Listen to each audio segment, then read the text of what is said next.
one place to start. It's Bayern. And because this is such a big deal that crisis. Bayern do 2 games in a row, who do we have as Who do we call? first guest of 2023? Who do we call? It's Jan Aage Fjortoft. Wow. Jan. Sorry, without introduction, but you know that you're our favorite Norwegian guest. Of course. By far, right? By far. Yeah. As long as you can't get Erling Haaland, I understand that. Until we I get feel really even. calling. Yeah. Or Martin Ødegaard. All right. Let's get right into it. On the pitch, 2 draws in a row. Obviously, Mane's injury, Neuer's injury are coming back. There's always a slow start after the break a lot of times. But they didn't look good. And they were saved by Joshua Kimmich at the end to salvage a point against Koln. Yeah, and I think the first game against Leipzig, that was a good point for them, because RB Leipzig is turning out to maybe be the main challenger. They're on fire. Marco Rose get them going. There are a lot of match winners going forward. So you just understand that they will make a lot of points in 2023.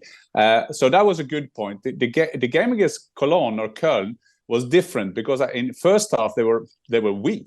I mean, Köln coming with that self-confidence from the 7-1 against Werder Bremen, but still Baumgartner had them going, and in second half they were better without creating too many chances.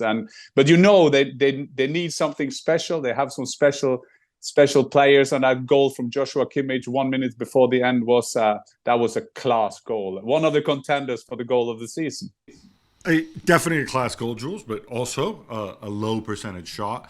Yeah. And I'm wondering, I mean, Jan is right. Leipzig, as we said on the show, that was a good performance, and in the end, Leipzig are a good side. It's not a bad point. Here, though, is a different story. And on top of that, there's all this stuff happening behind the scenes, which isn't good.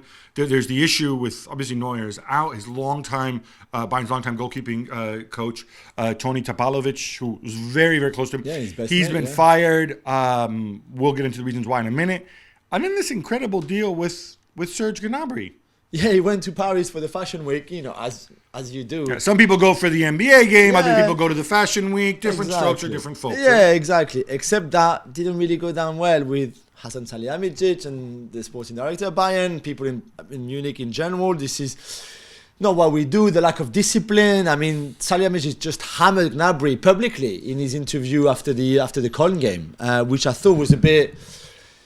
Maybe taking a little bit, maybe overblowing it, I think. Jan, he only went from Munich to Paris. It's not like if he traveled to Australia for 24 hours. No, and Jan, can you shed some light on this too, in terms of footballers and what they're allowed to do with their free time, which also ties in with Neuer, of course, which we'll get to later. But, I mean, there's a way of going to Fashion Week where you travel to Paris. Maybe you fly, take the train or whatever. Yeah, you private jet, I would think, for Gnabry. Yeah, you eat good food, but you do it responsibly. You sit in the front row politely. You watch the nice dresses or nice clothes or whatever the hell it is, whoever shows you went to, and then you went back. It's not like he decided to go out clubbing till 4 o'clock in the morning and dancing with the supermodels, right, Jan? Well, first of all, dance with the supermodel is not that bad, but I think it can be good cardio. I think it's about reading the room, boys, because I think that what Serge Gnabry, they just come from now for what the Germans call a big evaluation, all their task force, everything that went wrong at the World Cup.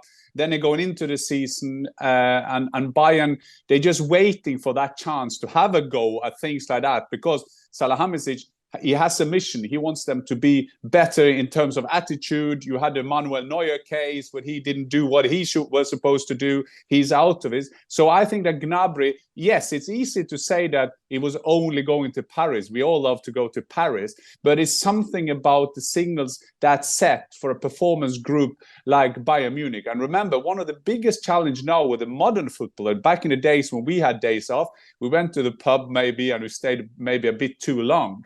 But now it's a bit of high-profile managers in the big English clubs, and I've talked to players about this. So they won't be told 3 days before that they have a day off. The manager don't dare that anymore, because if you tell in the dressing room in 2 days' time you will have 2 days off, then they will take up their phone, put the private jet out, and there is no limits for where they can go. We go to south of France, we go in this and that.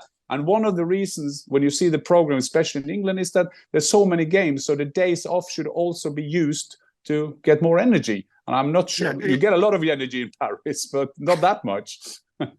No, I think that's very much the situation. There is a sense of drift a little bit. Tony Topalovic, of course, we're going to get into his case on. Guess who came off at halftime in the Koln game? Serge Gnabry, of course. Imagine that. Who would have thought that? Just it is funny though, Jules, the idea that, today, if you know in advance you got days off, you fuel up the private jet, unless you have it on standby, like some of these guys do. Yeah. Whereas in Jan's day, you used to get together with teammates and, book a table at the Cock and Bull for an epic piss-up.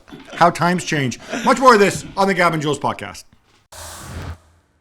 Thanks so much for watching ESPN on YouTube. And for more sports highlights and analysis, be sure to download the ESPN app. And for premium content and live streaming, subscribe to ESPN Plus.